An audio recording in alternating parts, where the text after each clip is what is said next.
দেখেন, এটা হচ্ছে ওই যে দার্জিলিং এর থেকে আমরা আসার পথে একটা এখানে পার্ক করে পার্কে আসছে।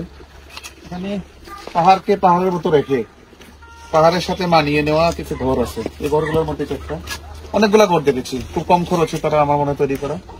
গাছের যে বাকল বা এটা দিয়েই, এর মধ্যেই আমার কাঠ প্লাস হচ্ছে গ্লাস দিয়ে সুন্দর করে সাজিয়ে দিয়ে যার যার সামর্থ্য মতো ঘর বানায়। এই ঘরগুলা এখানে আমার কাছে বিখ্যাত লেগেছে। এমনকি পাহাড়ের পাশে এই ঘরগুলাই বানায়। আমরা পাহাড়ে অনেক সুন্দর সুন্দর বিল্ডিং এটা সেটা করি, সেটা পাহাড়ের সাথে মানায় না। যারাই পাহাড়ের সাথে কটেজ রিসোর্ট চিন্তা করেন বা করার চিন্তা করেন, আমার মনে হয় কি দার্জিলিং এসে একবার ঘুরে গেলে আস্তে সবগুলো দেখে দেখে গেলে আপনি একটা ভালো একটা আইডিয়া পাবেন।